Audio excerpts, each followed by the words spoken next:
भारत ना इस वक्त एक बहुत ही अहम मोड़ पर खड़ा है। यहाँ से तय होगा कि इकोलॉजी, जियोपॉलिटिक्स और टेक्नोलॉजी के मामले में हमारा भविष्य कैसा होगा। तो चलिए आज इन तीन बड़ी बहसों में थोड़ा गहराई से उतरते हैं और समझने की कोशिश करते हैं कि आखिर हो क्या रहा है। चलिए सीधे मुद्दे पर आते हैं। जरा स्क्रीन पर देखिए, ये है ग्रेट निकोबार प्रोजेक्ट की एक झलक। एक तरफ तो है एक बहुत बड़ा सपना, एक विशाल ट्रांसशिपमेंट पोर्ट, एक इंटरनेशनल एयरपोर्ट और एक पावर प्लांट बनाने का।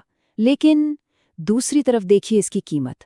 लगभग 9 लाख पेड़ काटे जाएंगे, सदियों पुराना जंगल खत्म हो जाएगा और कछुओं के घोंसले बनाने की जगहों पर भी असर पड़ेगा।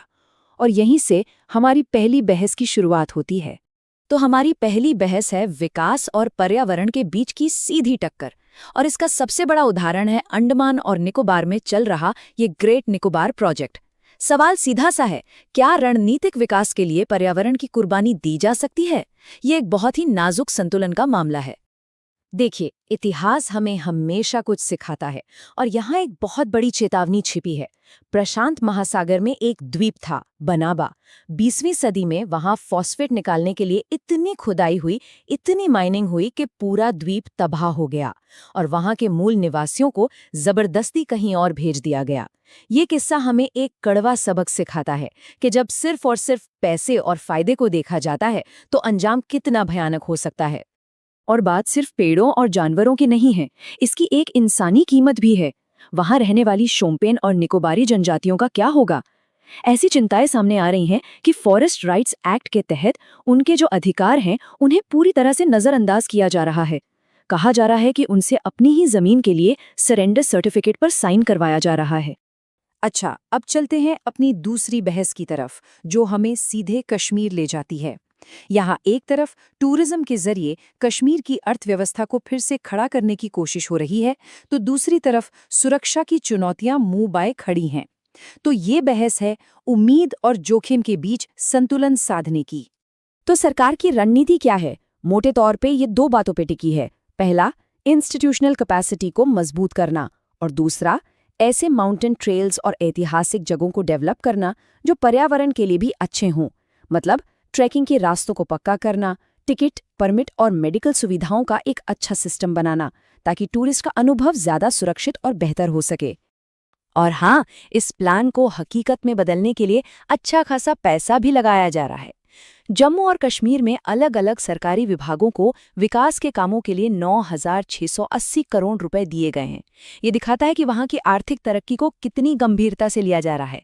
लेकिन इस आर्थिक निवेश की चमक के पीछे एक और सच्चाई भी है। सीआरपीएफ ने आतंकवादियों से निपटने के लिए ऊंचाई वाले इलाकों में 43 नए टेम्पररी ऑपरेशन बेस बनाए हैं। बस यहीं पर वो तनाव साफ दिखता है जिसकी हम बात कर रहे थे। एक तरफ विकास की कोशिशें हैं तो दूसरी तरफ सुरक्षा की चुनौतियां लगातार बनी हुई हैं। तो टूरिज्म को बढ़ावा देने के पीछे का असली मकसद क्या है? क्या ये सिर्फ पैसा कमाना है? नहीं, इसका एक गहरा सामाजिक और आर्थिक मकसद भी है। जब टूरिस्ट आते हैं तो लोग एक दूसरे से मिलते हैं, उनका डर और अकेलापन कम होता है, और जब स्थानीय लोगों को आर्थिक फायदा होता है तो वो खुद आतंकवाद के खिलाफ बोलने के लिए प्रोत्साहित होते हैं, क्योंकि आतंकवाद सीधे सीधे उनकी रोजी रोटी पर हमला करता है। और अब हम पहुंचते हैं अपनी तीसरी और शायद सबसे उलझी हुई बहस पर, आर्टिफिशियल इंटेलिजेंस यानी एआई की क्रांति। देखिए, ये एक ऐसी टेक्नोलॉजी है जो एक तरफ तो अनगिनत मौके और वादे लेकर आ रही है, लेकिन दूसरी तरफ इसके साथ कई बड़े खतरे भी जुड़े हैं। चलिए इसमें थोड़ा और गहरा उतरते हैं। इस सेक्शन में हम एआई की दुनिया को कई अलग अलग नजरियों से देखेंगे। कॉपीराइट के कानूनों से लेकर सामाजिक न्याय तक, और सेना में इसके इस्तेमाल से लेकर हमारी क्रिएटिविटी पर इसके असर तक। एआई की मुश्किलों को समझने के लिए आइए एक बहुत ही मानवीय कहानी से शुरू करते हैं। सोचिए, भारत में एक नेत्रहीन व्यक्ति है जिसे एक खास फॉर्मेट में किताब चाहिए, लेकिन वो अमेरिका से उसे कानूनी तौर पर खरीद नहीं सकता। क्यों? क्योंकि कॉपीराइट के कानून बहुत सख्त हैं। ये एक छोटा सा उदाहरण है कि कैसे हमारे पुराने कानून ज्ञान तक पहुंचने में रुकावट बन सकते हैं, और एआई ने इस समस्या को कई गुना बड़ा कर दिया है। इस पूरी समस्या की जड़ है एक शब्द, कॉपीराइट मैक्सिमलिज्म। इसका सीधा सा मतलब है कि कॉपीराइट कानून को उसके असल मकसद से कहीं ज्यादा खींचा जा रहा है। आज हालत ये है कि वेब सर्च और एआई मॉडल ट्रेनिंग जैसी टेक्नोलॉजी के लिए एक कानूनी दुविधा पैदा हो गई है। आखिर ये काम करने के लिए भारी मात्रा में डेटा कॉपी करते हैं, तो क्या ये गैरकानूनी है? एक बात समझनी होगी, एआई मॉडल जब किसी किताब या तस्वीर को देखते हैं तो वो उसे कला की तरह नहीं देखते। उनके लिए वो सिर्फ डेटा है जिसका वो सांख्यिकीय विश्लेषण करते हैं। जैसा कि यहाँ लिखा है, कॉपीराइट को कभी भी इस तरह के मशीनी इस्तेमाल के लिए बनाया ही नहीं गया था। कानून को अब इस फर्क को पहचानना ही होगा। और ये जो एआई की क्रांति है ना, इसका फायदा सबको बराबर नहीं मिल रहा है। ये चार्ट इस असमानता को बिल्कुल साफ साफ दिखाता है। अमीर देशों में लगभग 33% नौकरियों पर एआई का असर है, जबकि गरीब देशों में ये आंकड़ा सिर्फ 11.5% है। ये एक बहुत बड़ा डिजिटल डिवाइड है जिसे नज़रअंदाज नहीं किया जा सकता। चलिए अब सामाजिक न्याय से हटकर राष्ट्रीय सुरक्षा की बात करते हैं। एक बहुत ही गंभीर और डरावना सवाल है, जब एआई युद्ध के मैदान में उतरेगा तो जिम्मेदारी किसकी होगी? अगर कोई ऑटोनॉमस हथियार यानी LAWS कोई गलती कर दे तो किसे जिम्मेदार ठहराया जाएगा?